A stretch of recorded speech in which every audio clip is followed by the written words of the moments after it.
Bismillahirrahmanirrahim. Anda bisa mendapatkan kebahagiaan dalam aktivitas apapun sekalipun sederhana. Tapi ketika kebahagiaan itu tidak diiringi dengan ridha Allah, rasanya itu akan selalu sementara. Kita butuh momen-momen baru untuk mendatangkan kebahagiaan itu. Tapi titik poin ketika Allah ridha dengan apa yang kita kerjakan, apa yang kita lakukan, maka Allah akan tanamkan satu cawan yang luas kandungannya, yang bisa menerima setiap keadaan dengan hal yang paling menyenangkan. Apapun yang kita lihat selalu nyaman. Yang kita dapati, kita ridha dengan apa yang Allah berikan.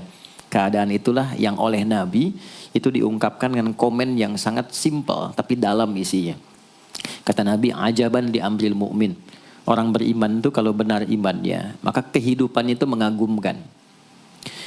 Bila dia mendapatkan kesuksesan, dia iringi dengan kesyukuran. Sehingga sifatnya tetap proporsional. Dia sukses tapi ada keseimbangan dengan syukur. Sehingga tidak berlebihan menyalurkan kesuksesannya itu. Dan dengan sifat berlebihan itu hanya memberikan beban pada dirinya. Saya pernah sampaikan kan, di kesuksesan itu identik dengan gaya hidup. Rumus gaya di fisika itu kan selalu F1 banding lurus dengan F2. Apa yang didapat itu yang keluar. Tapi orang tidak boleh lupa bahwa F itu selalu berbanding lurus dengan P. Gaya berbanding lurus dengan tekanan, hukum Pascalnya. Semakin banyak gaya, semakin tertekan hidupnya. Itu bandingan nilai kehidupannya. Nah, jadi gaya itu diperkenankan. Karena itu bagian dari energi. W sama dengan F dikalikan S. Hukum energi kan begitu. Jadi hidup nggak mungkin kalau nggak ada energi. Tapi energi yang terbaik itu akan dihasilkan membawa kesuksesan kebahagiaan ketika ridha Allah tertanam. Saat dia sukses, dia bersyukur sehingga proporsional. Saat dia merasakan duka pun dia nyaman karena punya sabar. Nah, sabar itu mahal. Di Jepang ada banjir, itu bisa minta maafnya luar biasa, tak tahan dia bunuh diri. Di kita banjir bisa berenang. Itu gambaran. Cuma kalau nggak seimbang repot juga. Nah, membangun keseimbangan itu butuh konektivitas yang kuat dengan Allah. Konektivitas itulah yang dalam bahasa agama disebut dengan sholat namanya. Ya. Di pertemuan lalu kita sudah mencakup beberapa bagian dari sholat itu. Tapi saya ingin tekankan sedikit untuk menguatkan. Sholat berasal dari kata wasala atau silatun. Dasarnya kata wasala yang berarti terkoneksi dengan kuat. Terhubung dengan erat. Kita pernah dengar istilah silaturahmi kan? Ya kan? Kalau kita kumpul, bahasa kerennya saya mau silaturahmi kan? Tapi goalnya tercapai nggak? Ya, silaturahmi itu kan dari kata silah. Terhubung dengan erat, rasa sayang dan perhatian. Sehingga parameternya itu bukan saat datang. Kalau datang kita nyapa wajar karena orangnya ada. Tapi kalau berpisah kita masih ingat, masih peduli, masih mendoakan, masih ngontak, itulah silah namanya. Di setiap keadaan kita masih terkoneksi. Keadaan kita yang terhubung dengan Allah. Sehingga di setiap tempat kita diperhatikan, di pekerjaan kita dibimbing, di rumah tangga kita diiringi. Sehingga semua berjalan mudah dan membahagiakan. Yang melatih kita untuk terkoneksi sehingga nggak putus dengan Allah, itulah yang disebut dengan sholat. Sehingga goal dari sholat itu adalah membangun konektivitas kita dengan Allah yang kuat. Itu yang dimaksud di Quran surah keempat An-Nisa di ayat 103. فَإِذَا قَضَيْتُمُ الصَّلَاةَ maka jika anda telah tuntas mengerjakan sholat, فَاذْكُرُوا اللَّهَ. Ukuran keberhasilan sholat anda itu ketika anda merasakan konektivitas dengan Allah mulai nyambung. Qiyaman, jalannya ingat Allah. Sehingga kalau orang jalan, bekerja di apapun, saat dia ingat Allah, dia bisa memfungsikan tubuhnya sehingga tidak mengerjakan apa yang Allah tidak sukai. Gak akan mungkin anda melihat sesuatu yang tidak Allah senangi dalam keadaan yang sama anda ingat Allah. Gak akan mungkin melangkah pada tempat yang salah saat ingat Allah. Dan itu tidak mudah karena banyak orang keluar masjid pun setelah selesai sholat masih tertukar sendal. Padahal kalau dia ingat Allah gak mungkin itu terjadi. Itu pelajaran dasarnya. Wa qu'udan wa ala junubikum. Baik itu duduk bahkan sampai berbaring. Ada koneksi. Nah jadi singkatnya sholat itu semua gerakannya, semua bacaannya, Dari mulai kita bertakbir sampai kita salam, bacaan yang mengiringi, itu bukan sekedar gerakan hampa makna, formalitas kita bergerak dan berakhir, bukan sekedar membaca bacaan yang tidak ada isinya, tapi semua bimbingan bagaimana kita diajarkan langsung oleh Rasulullah bisa mengoneksikan lewat gerakan dan bacaan itu tersambung kepada Allah, sehingga feedbacknya semua apa yang kita bacakan dijawab oleh Allah. Semua gerakan yang kita lakukan ini hakikatnya bimbingan tentang inti kehidupan kita. Jadi di sholat itu ada bacaan, ada gerakan, ada hikmah. Ada maknanya semua. Jadi bukan kita takbir begini hampa saja. Tidak. Kenapa mesti begini? Kenapa tangan yang kanan menutup yang kiri? Kenapa bacaannya setelah itu ada iftitah, ada al-fatihah? Itu ada maknanya. Dan dahsyatnya semua profesi-profesi sahabat dan generasi setelahnya yang belajar dengan benar tentang sholat ini, itu semua merubah hidupnya jadi lebih sukses dari apapun yang mereka pilih dalam menjalani hidup. Dan yang paling hebat, itu yang menjadikan Nabi mendapat perintah pertama bukan zakat, bukan haji, bukan umrah, bukan puasa, tapi sholat. Dan perintahnya khusus, spesial, disampaikan dalam peristiwa Isra Mi'raj untuk memberikan pesan begitu tingginya nilai sholat ini untuk kehidupan manusia. Mohon izin maaf bagi teman-teman yang baru bergabung, supaya tidak banyak mengulang, teman-teman bisa cek kembali di pelajaran sebelumnya. Kita kemarin telah selesai di pembahasan iftitah dengan tangan kanan meletakkan di punggung yang kiri, lalu kemudian diletakkan di atas dada seperti ini. Kesimpulannya adalah, saya cepat saja, dari mulai kita bertakbir, kalau ingin terkoneksi dengan Allah, maka fokuskan diri kita untuk tersambung. Buang urusan dunia semua ke belakang. Jangan bawa dalam sholat. Kalau ingin kita tersambung dengan Allah, tepikan yang lain, hadapkan diri kita, pasrahkan. Hanya Allah yang tinggi, yang agung, yang istimewa. Kalimat agung, tinggi, istimewa, itu disebut dengan akbar. Maka kita ucapkan Allahu Akbar. Kita buang semua urusan dunia ke belakang, pasrahkan diri kita, hadirkan sekarang hanya Allah yang agung saja. Itu poinnya. Kenapa problemnya tidak sedikit orang sholat itu sulit menemukan kekhusyuan? Karena dia bertakbir masih membawa dunia. Dia tidak sholat dengan memahami gerakan takbirnya. Dia jadikan sebagai formalitas. Apakah benar? Secara fikih benar. Gugur kewajiban, dapat pahala sesuai keikhlasan, tapi value dari sholat yang mahal itu nggak dapat. Itu poinnya. Buang semua urusan dunia, kemudian tambatkan diri kita hanya kepada Allah. Dan uniknya kata Nabi, di fase itulah setan mulai bertugas yang mengganggu kita, supaya kita tidak fokus untuk memahami dan melakukan apa yang kita baca dan kita gerakan. Ada setan khusus menggoda orang sholat, namanya khanzab. Nanti ada 9 jenis setan yang detil tugasnya itu berada di sekitaran kita. Mungkin satu kali Mas Baim kita belajar tentang fikih setan. Belum pernah ada kan ya? Anda kalau ke sini cuma tahu jalan yang lurus, nggak tahu macetnya, nggak tahu lubangnya, sulit menghindarinya.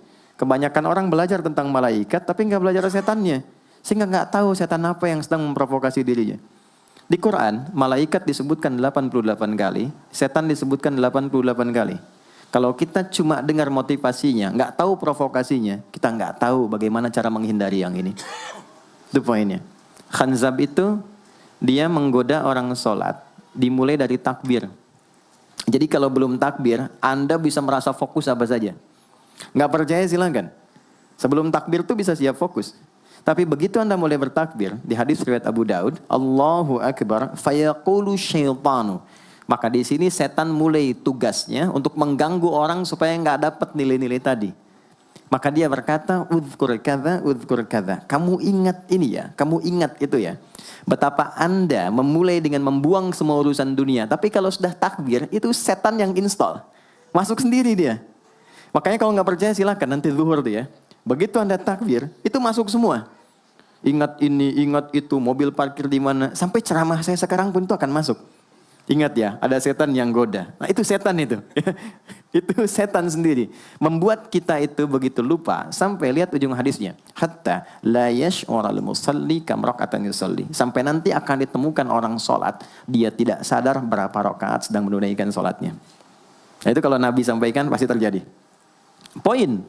Untuk kita bisa mengatasi itu, poinnya apa? Quran surah ke-29 dulu, ayat 45. Quran surah 29, Al-Ankabut, ayat 45. Di Islam tuh uniknya begini, istimewanya. Nggak ada satupun ibadah yang hasil kreasi manusia. Semua terukur. Ini dalilnya, alasannya, landasan kita ibadah itu dari Tuhannya ini. Penjelasan contohnya ini dari Nabi. Pakemnya begini, kodifikasi ilmunya seperti ini. Sehingga terjaga sampai kapanpun. Dan tidak ada satupun yang kita kerjakan dalam ibadah, kecuali semua punya landasan yang kuat. Dan hebatnya diterangkan. Ini caranya, ini bacaannya, ini maksudnya seperti ini hikmahnya. Kenapa Anda begini? Kenapa begitu? Hasilnya apa? Ketika seseorang sedang memulai sholatnya, dari awal dia pengen fokus, tapi ketika dia mulai bertakbir, muncul godaan, maka sebelum sholat ditunaikan, Allah sudah ingatkan, Utlu ma uhya ilaika minal kitab. Utlu itu dari kata tilawah. Artinya baca, pahami, amalkan apa yang telah dipahami itu. Jadi sejatinya sebelum sholat, kata Allah kalau ingin menikmati sholatnya, ingin tahu value dari sholat dan dihasilkan seperti orang dulu meraihnya, maka jangan kita terfokus untuk formalitas saja. Yang penting benar bacaan, takbir sampai salam terjaga. Betul, sekali lagi, itu menggugurkan kewajiban, formulasinya selesai, secara fikih tuntas. Tapi hikmah sholat yang tadi itu kita nggak dapat. Maka yang terjadi apa? Baca dulu, tilawah, utlu, baca, pelajari dulu sebelum sholat. Kemudian pahami, kenapa takbirnya begini? Kita kemarin sudah belajar. Kenapa tangan kanan menutup yang kiri? Apa maksudnya sampai kita diperintahkan sholat? Bagaimana kemudian saat kita baca Al-Fatihah? Kenapa yang dibaca itu? Apa yang jadi bimbingan dari Al-Fatihah untuk kehidupan kita? Kalau sholatnya seperti itu akan merubah hidup kita. Itu langsung Allah sampaikan demikian. Lalu kerjakan, wa aqimis shalah, tunaikan sholat seperti aku tadi isyaratkan, kata Allah. Inna sholata tanha 'anil fahsya wal munkar. Maka jika engkau menunaikannya seperti itu, sholat akan merubah hidupmu. Itu kata Allah tuh. Minimal mendorong kita berbuat jadi lebih baik. Jadi bukan sekadar menjadikan kita pribadi baik, tapi semua yang kita kerjakan menjadi lebih baik. Itu sholat. Itu yang bisa merubah seorang Jundub bin Junadah yang dikenal dengan Abu Dzar Al-Ghifari.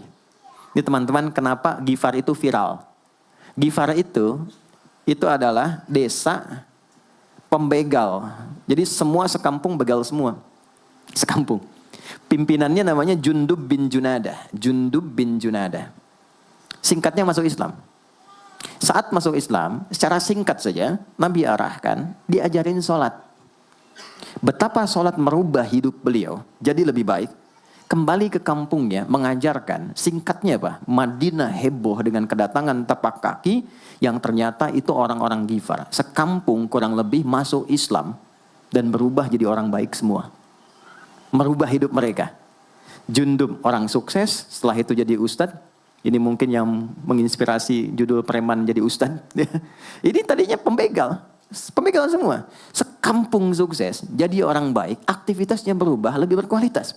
Untuk memberikan inspirasi ke generasi masa depan. Bahwa kami dulu pernah begini, dengan sholat kami berubah, kesuksesan kami raih, maka diviralkanlah nama daerahnya. Tambahkan al di depannya, ujungnya tutup dengan i. Maka dilekatkan nama bekennya, kunyah, namanya Abu Dzar. Abu Dzar Al-Ghifari. Al-Ghifari itu untuk memberikan kesan begini, saya ini dari Ghifar. Itu kampung jelek, desa tempat pembegal, tapi Islam merubah, saya menjadi lebih baik. Sholat mengarahkan saya punya kualitas hidup yang lebih baik. Itu poinnya.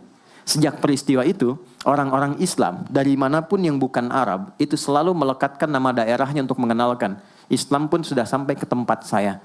Buktinya, saya menjadi baik. Ada namanya Muhammad, punya bapak namanya Ismail, punya kakek namanya Ibrahim, kakek buyutnya Al-Mughirah, eyang buyutnya Al-Bardizbah, tinggal di kecamatan Ju'fah, kabupatennya Bukhara, provinsinya Khorasan, negaranya Uzbekistan sekarang. Maka karena dari Bukhara, dia kenalkan diri, datang ke daerah Arab, saya dari Bukhara. Rumus yang sama, tambahkan al di depannya, ujungnya i.